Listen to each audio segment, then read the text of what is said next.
Realme 3 Pro. I've been using it as my primary smartphone for almost 2 weeks now, and it's now time for the final review. Should you buy this? Is it worth it? Let's find out.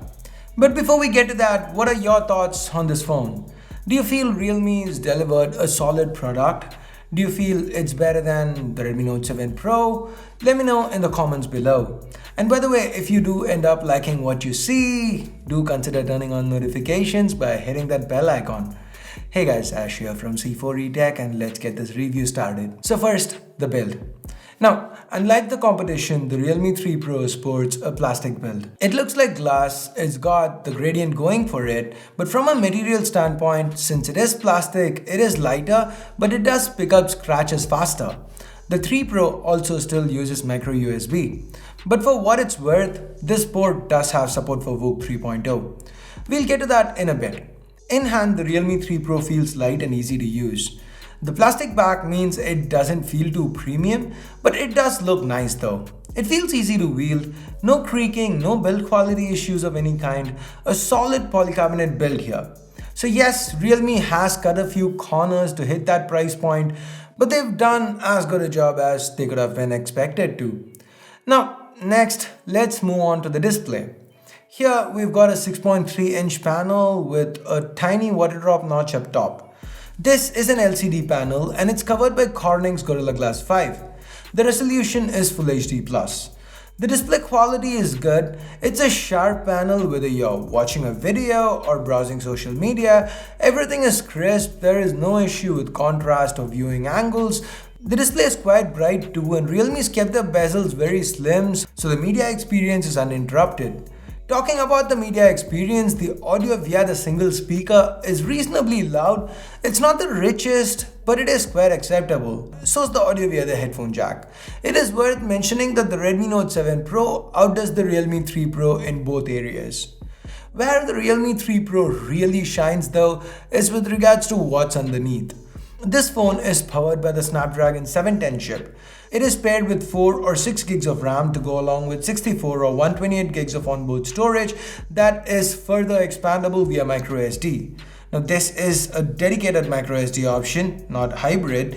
Now the Snapdragon 710 has the Adreno 616 GPU. This is one of the most powerful mid-range GPUs available today, and it manages to run pretty much anything on a 1080p display.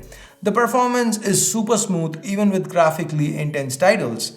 Now the phone doesn't really get warm either. The presence of VOOC 3.0 means a lot of charging circuitry have been offloaded to the charger itself, so the heat generation happens there and not on the phone, so the charging speeds are faster even when gaming.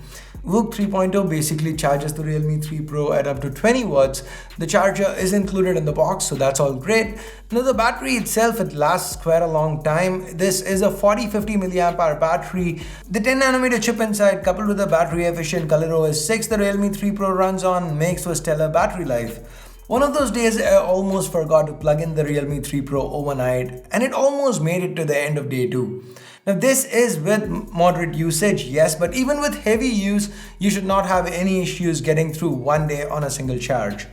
Now the battery life and performance are the Realme 3 Pro's strengths. And talking about performance, like I said, we have ColorOS 6 here. It is built on top of Android 9 Pie. With ColorOS 6, there have been quite a few new changes, like for example with the notification bar or the inclusion of an app drawer and so on. For a full list of ColorOS 6 changes, here's a card to a dedicated video that I've done a little while back, so go ahead, check that out. Now, ColorOS 6 on the Realme 3 Pro felt really fast and smooth. Apps opened up quick, the rear fingerprint scanner, it was quite accurate. Face unlock worked as well as we've come to expect of it. Whatever it is that I was trying to do with the Realme 3 Pro, whether it was using gestures or running two apps side by side, or it's jumping back and forth between something, it was all smooth sailing. Realme's nailed the user experience. This is something you will really appreciate about the Realme 3 Pro. Now another area Realme's really worked a lot on is cameras.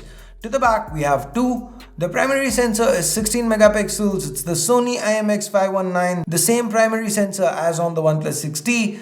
It's coupled with the f1.7 lens. The secondary camera is a 5 megapixel depth sensor. Under good lighting, This takes some excellent looking images. There's ample detail.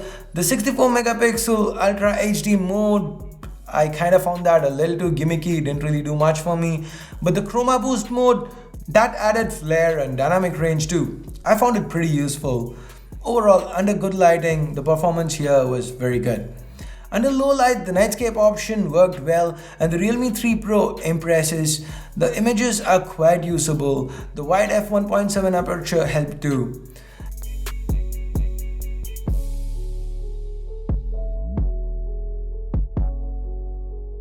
As far as videos go, 4K 30 FPS is the max it can do. There's no EIS at this resolution, but the detail and dynamic range was good.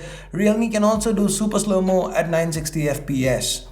As for selfies, there's a 25 megapixel selfie camera inside that water drop notch. This camera's performance is also quite good. Skin tones, dynamic range, detail, it nails it. Even with the portrait mode, it shines.